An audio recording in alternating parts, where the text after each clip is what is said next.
अस्सलामुअलैकुम दोस्तों, कैसे हैं आप सब। मैं आप सबको यूट्यूब चैनल इंग्लिश लिटरेचर पे वेलकम कहती हूँ। जो सब्जेक्ट हम डिस्कस कर रहे हैं that is introduction to literary studies. आज हम लोगों ने एंजाइनमेंट के बारे में बात करनी है और टॉपिक है हमारा लेक्सिकल थैमेटिक डायमेंशन। लेक्चर नंबर 16 है हमारा।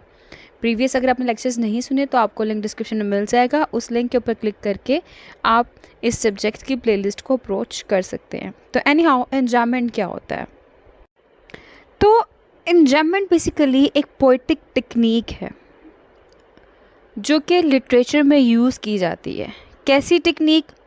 फॉर एग्ज़ाम्पल, हमारी एक लाइन चल रही है, हम लोगों ने फिर अपनी नेक्स्ट लाइन स्टार्ट की है, लेकिन जहाँ पे हमारी फ़र्स्ट लाइन एंड हुई है वहीं से हमारी नेक्स्ट लाइन स्टार्ट हो रही है। हमने यहाँ पे जब फर्स्ट लाइन कंप्लीट की, ना कोई कोमा लगाया, ना कोई फुल स्टॉप लगाया, ना कोई पंक्चुएशन मार्क यूज़ किया। तो इन शॉर्ट, जब हमारी पहली लाइन चल रही है उसी की कंटिन्यूएशन सेकंड लाइन में हो रही है, तो इसको एंजाइनमेंट कहते हैं। ये बेसिकली एक ऐसा इफ़ेक्ट है जो कि पोइट्री के अंदर फ्लो लाने के लिए, मूवमेंट लाने के लिए, सस्पेंस लाने के लिए यूज़ किया जाता है।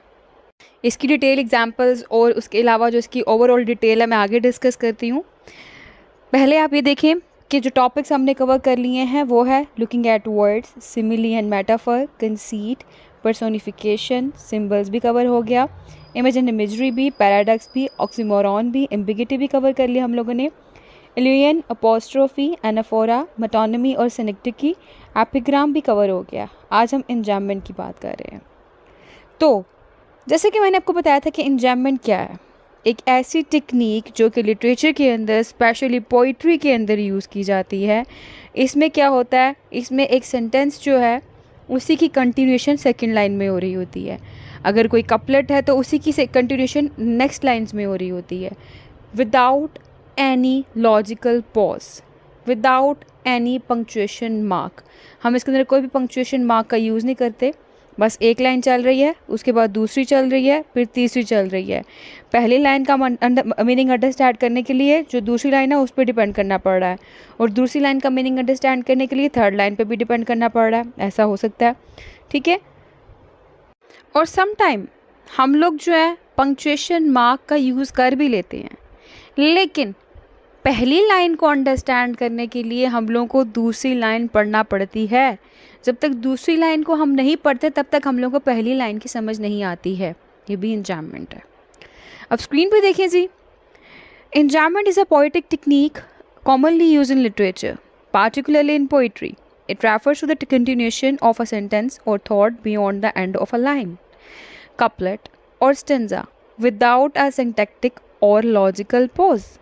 In other words, the phrase or sentence runs from one line to the next without any punctuation or grammatical break.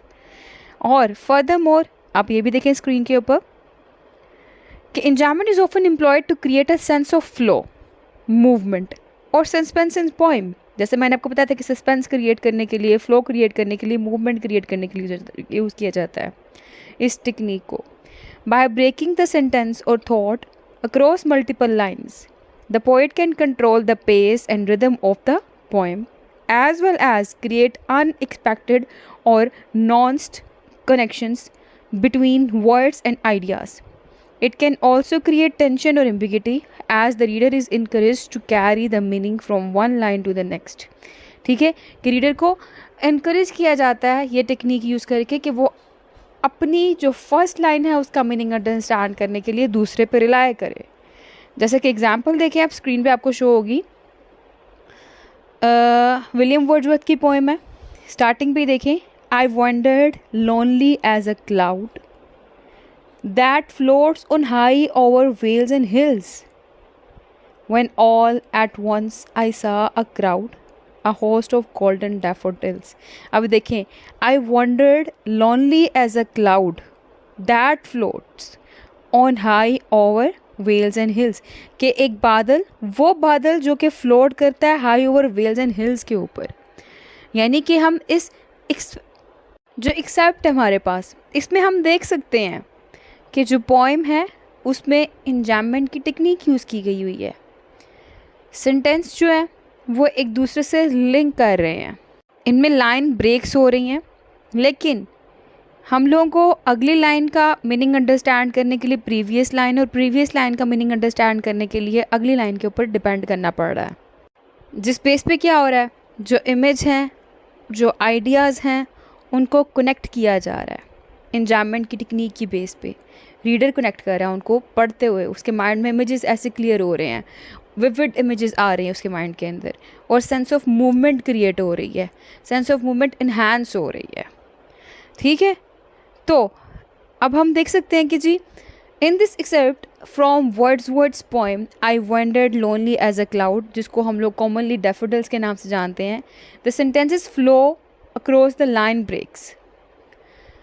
The enjambment allows the reader to seamlessly connect the images and ideas, enhancing the sense of movement and vividness in the poem. Enjambment can be a powerful tool for poets to manipulate the structure and rhythm of their works, creating unique and memorable effects for the reader. Clear?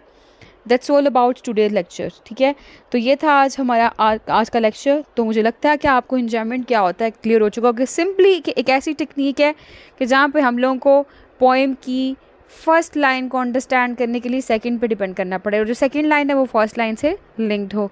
ठीक है, तो ये था enjoyment, जो कि एक sense of movement create करता है, इन्हांस करता है सेंस ऑफ मूवमेंट को, विविडनेस को, और इसके अलावा सेंस ऑफ फ्लो लेके आता है, सस्पेंस लेके आता है पोइट्री के अंदर। तो मुझे लगता है कि आपको अब कोई भी इस टॉपिक में कन्फ्यूजन नहीं रही होगी, अच्छे से क्लियर हो चुका होगा। वीडियो पसंद है, वीडियो को लाइक भी करिएगा, हमारे चैनल को सब्सक्राइब भी करिएगा। दुआ में खास याद रखिएगा। Stay tuned with us, take care.